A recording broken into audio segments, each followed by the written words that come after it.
Why are we so obsessed with the past right now? Miley Cyrus, Hannah Montana. I feel like we're on the edge of a Little Mix reunion. Taylor Swift, 20 years this year, there's going to be nostalgia there. And right now, Camp Rock 3. Why are we so obsessed with the past right now? And I have one theory about nostalgia being the biggest trend in pop culture that I think we need to talk about. Let's get into this week's episode of Press Play. Oh, by the way, don't forget to like, subscribe. My pick of the week since they released their new EP, Camp Rock 3, is actually here. And I'm not gonna lie to you, when I heard that they were making a Camp Rock 3 and Demi Lovato wasn't gonna be in it initially, she was just gonna produce it, I wasn't really sure how I was feeling about that. I think watching the new film, watching a lot of reviews as well, and a lot of mixed opinions. Some people loved it. Some people were like, just let the original have its moment. It's not about whether it's good or not. I feel like Disney have figured out something. They're giving people the nostalgia that we want to be able to relive Camp Rock 3 whilst bringing in a completely new generation, meaning that we, Gen Z, get to live on. We are still setting the trends for the new generation. Basically, what they're saying is you can come back for the memories, but we're still going to make new ones. I think it's quite clever. There's quite literally been a trend that 2016 is the new 2026. And if you think about it, right, we have adult money to play with now. We've got big girl money now. We can go to the concerts. We can stream the old films. Reunion tours, let me be there. I don't think it's that we think that everything was better back then. I think it's all about remembering how it made us feel. We're just living through a time where everything changes so quickly. Like, I don't know about you, but some weeks I'm so overstimulated and I'm like, why am I overstimulated? Like, I haven't even left the house, but like, there's new trends, there's new things to keep up with, there's this going on, there's that going on. Like, it's just this constant bombard. We weren't bombarded left, right, and center. So the memories we made were like very core. Whereas now, I feel for the generation that are growing up because it's just boom, boom, like left, right, like there is, you just have, I can't keep up. I can't keep up. What about you? So there's something really comforting about, you know, the song, you know, the film, you know, the artist, you already have a really strong memory attached to it. And I think that's why nostalgia is really taking over right now. And companies are tapping into it. They know it's working. They can see that we're responding to it. So they're just like, well, let's do it again, but in a fresh kind of way. I think it's kind of clever and I'm also okay with it. Speaking of comebacks, I am pretty certain are going to happen. Little Mix, we know that they've 100% said that there is a reunion on the cards, whether that's 3 or 4 people.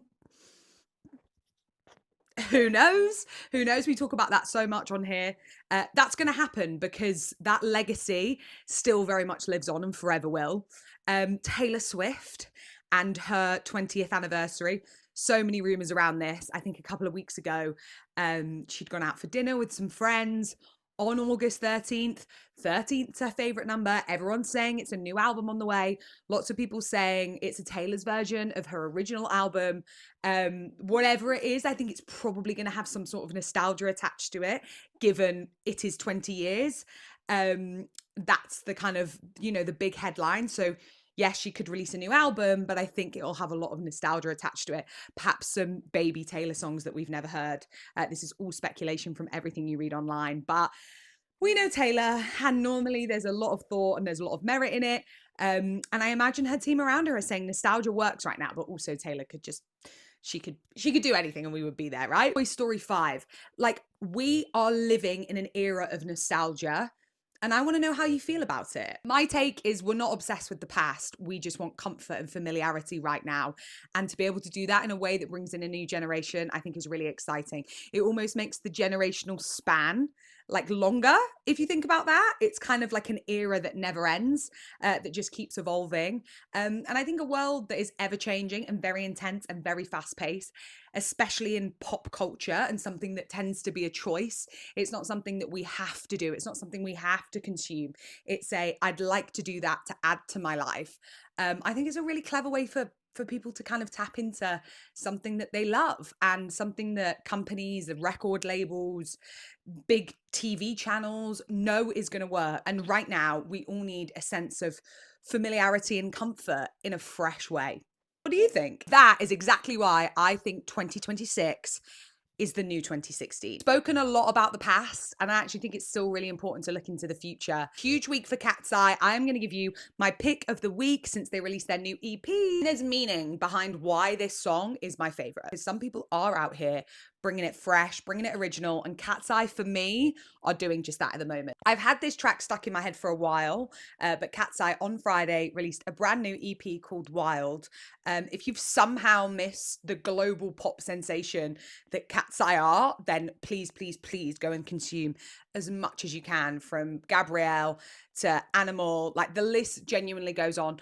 But I'm going to give you one track that you might not have heard, or that I personally think should be added to your playlist. Track for me that really jumps out is Pinky Up. It's different, it's fun, it's high energy. Pinky Up completely encompasses that. It's also their first track without a key member of their once group. So I think it felt really important for them. It was their first kind of release single without Manon. So I think it's just a really nice way for them to say, we're still here, we still mean business, we know things are a little bit different. We know they've stated they're taking a break, but right now, this is us and this is who we are. And I love it. Focused a lot on the past in this week's episode, but they are the future. Let's hope they never break up, but in 10, 20 years time, we might be making a video on, fingers crossed, that we'll get a reunion from them, and we will literally be living in real time in nostalgia. My most important question for you: what piece of the 2000s, the 2010s nostalgia would you bring back? Because I think if we try hard enough, we can actually make this happen. Film, a TV show, a band, an album, something that forever will just be a core memory for you. And to be able to relive it would just mean so much. Like, this feels like one of the most talked about things in pop music, pop culture now. And I hope that gives you a little bit more of an understanding as to why we keep seeing these things, why they keep happening. Are you here for it? Let me know in the comments below, and I will see you next week for another episode of Press Play.